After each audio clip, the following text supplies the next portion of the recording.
Did you feel a similar affinity for Coach Thompson?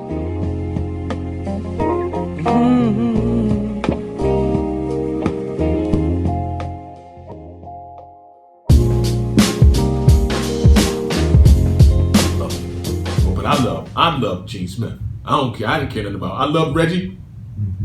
I love Wingate, Ewing, Jackson. Gene Smith was my man because he guarded. You know what I mean? And I was, though I was offensive player, defense, I loved defense. And I loved the way they played. They picked up, they bump you around. They did things like that. And Gene Smith was my favorite player in college. Got it. So you get to college.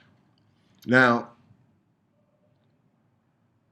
being as blunt and as real as I possibly can be, if a kid has the freshman year that you had in 1987-88, there's just absolutely no way. He's out. But you don't want him to stay. That's the thing about nobody would want him to stay. His coach, nobody. No. The university president would be like, you got to go. You have to leave. So times have changed that much from 1987. Did it even cross your mind back then? Was it a concern? Did anybody mention it to you? Man, why you coming back? Again, we talked, me and my coach, who still talks today, my high school coach, we talked about it. When I went home in the summertime of 88, and we talked, we were training, and we discussed it. We was like, well, what do you want to do? If you have a great year like you had your first year, then you have to leave. And I said, yeah, if I do, but if I don't, coach, I'm graduating. And I can remember where we were walking. We were walking downstairs in our my high school gym, right past the weight room, which was a terrible weight room. You know what I mean? It's old school. It's the steel plates, the rusty bars, that kind of thing, in a cage. So, and I said, if I don't, I'm gonna graduate. Plain and simple. I'm just staying in school for 4 years. And I could have left every year. Yeah. You see what I'm saying? I know. I could have left my sophomore year. I could have left my junior year. So I could have left every year. And I kind of say that to guys. But I didn't have a great year. It was great for some people, but it was a lower point for me because I had to go play the point guard, which was great for me because I learned how to get everybody else involved and then bring my stuff along last.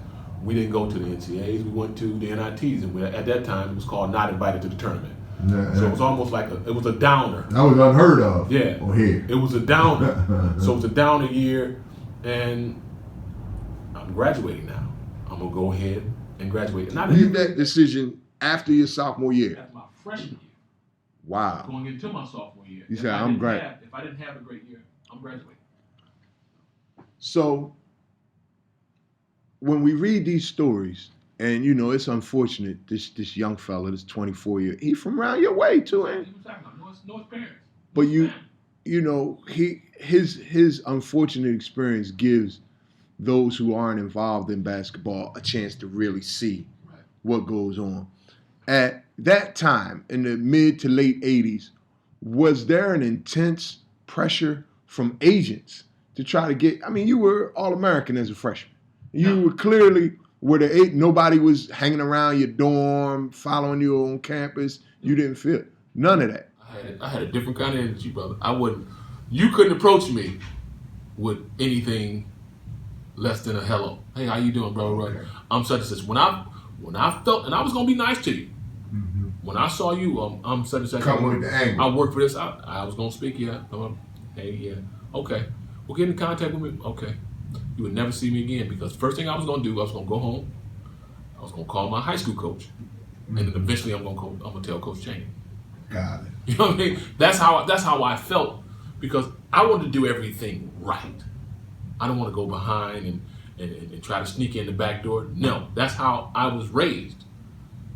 Because what you do today can affect you tomorrow. It can affect you tomorrow. That's how I felt.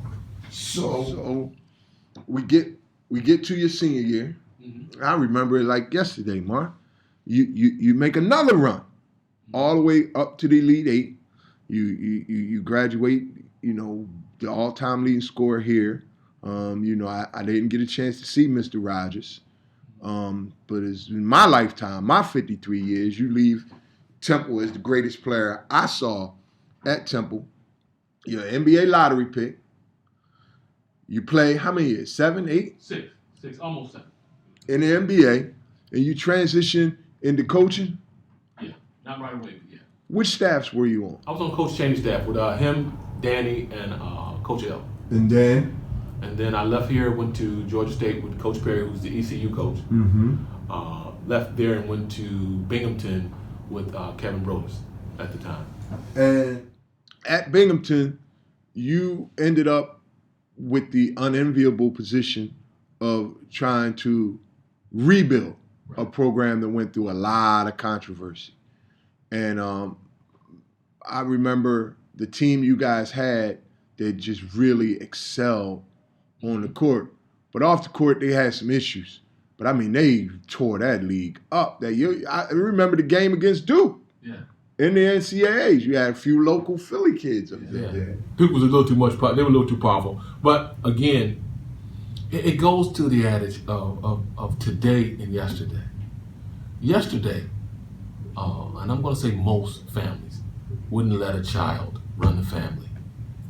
The parent would run the family. When did you start seeing that as a coach? When you were in the NBA, did you pick up on maybe some stuff? When did you see it happen? Coming to Philadelphia was I think, the greatest experience for me because I saw survival. And when I see survival, I think about my mom. You know, single parent raising 5 children.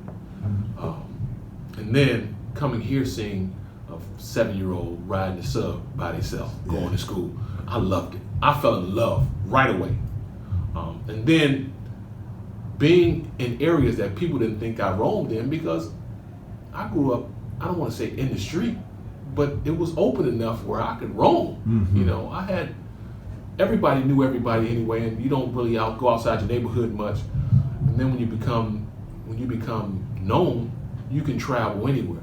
And I found basketball wherever it was. So coming here, I roamed into places that people would have never thought I would have been in. As a student? As a student, but as a human being, mm-hmm. You know, I never had a problem with the underground. Mm-hmm. I never had a problem because I carried myself differently.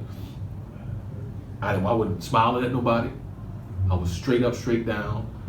And you speak, I speak. You don't, I don't. Mm-hmm.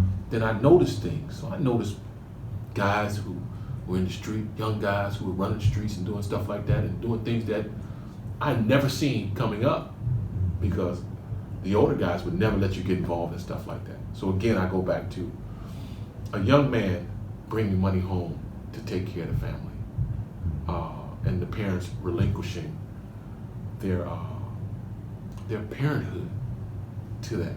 You know, that is more prevalent now today than anything, because it's let me say, the media and life says that's what can happen.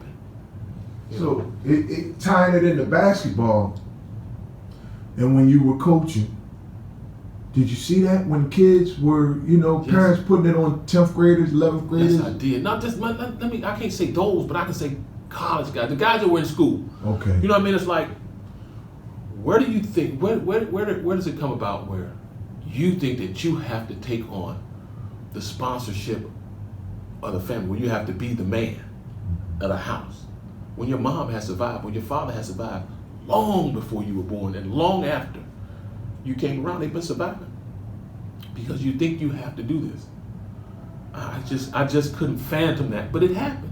And my guys, you're talking about some good guys, man.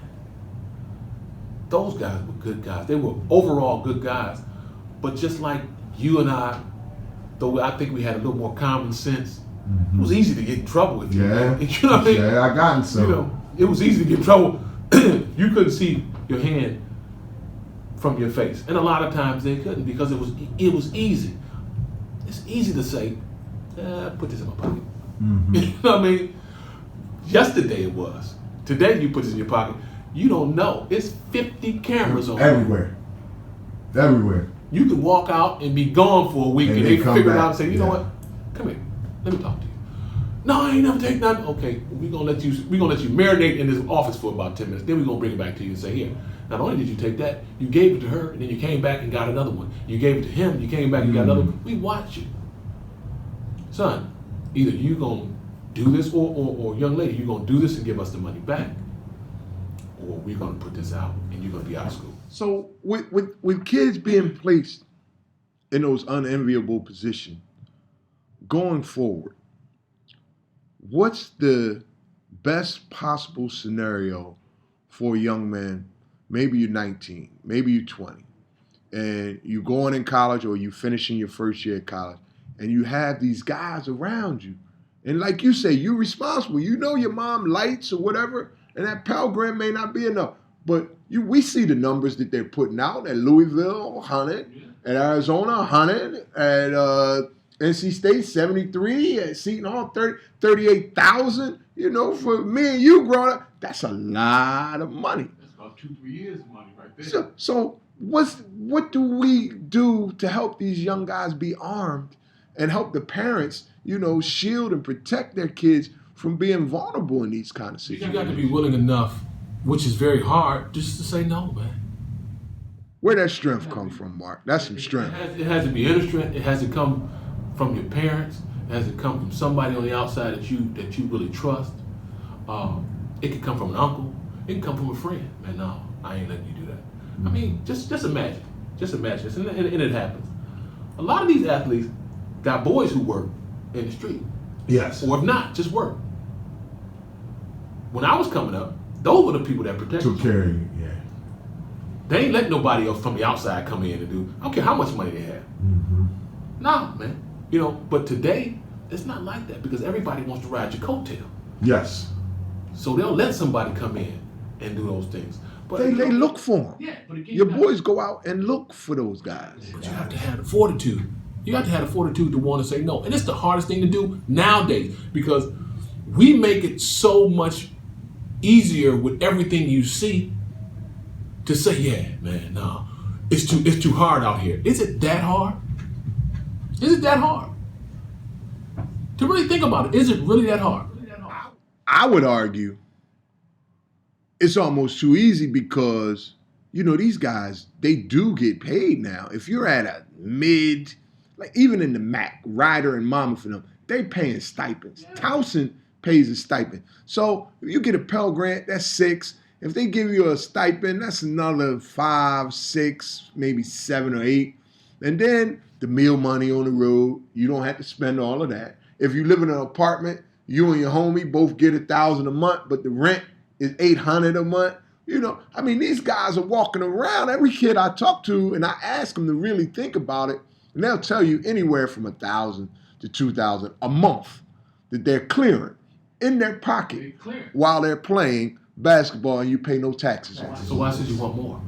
That's because society says that. Society, they don't tell you straight up and straight down that you have to have more. No, they show you the beats. Yes. They show you the Jordans. The cars. They show you the cars, but they show you the LeBron with the hoodie on. They show you all that. They make you. They make. Let me not say you. They make us do what we've been always doing. Being consumers, wanting to have more, wanting to be more, lusting to be more, and we're just talking about the images of it, not the reality of it. Because the reality is, when you start doing it, you want more. You're gonna find yourself that $2,000 gonna be like it's never enough. Gonna be $150. Yeah. It's gonna be $150. Because as soon as you get the $2,000 after you clear all your bills, you're gonna do what I was doing. You're gonna be down at the gallery every day, and some young lady gonna be coercing you to come in the trends too. You see what I'm saying? And you're going to be like, and you're going to be floating. You are from Philly. You know, they're going to be coercing you to come in the trends too. And you got to have an idea, well, man, I got this $850 because that's what my Pell Grant was at the time. It was $850. But that was for the semester. It wasn't for a month. So I had to figure out what I'm going to do with this money. First thing I do, I make sure I got money if I got to go home. I put that away. I know I got to have $2.50 every night for some chicken wings and fries. So that's a must, because every night I'm having my chicken wings and fries. My 4 wings and fries I'm gonna have every night. That's $2.50. So I gotta think about, you think about the week,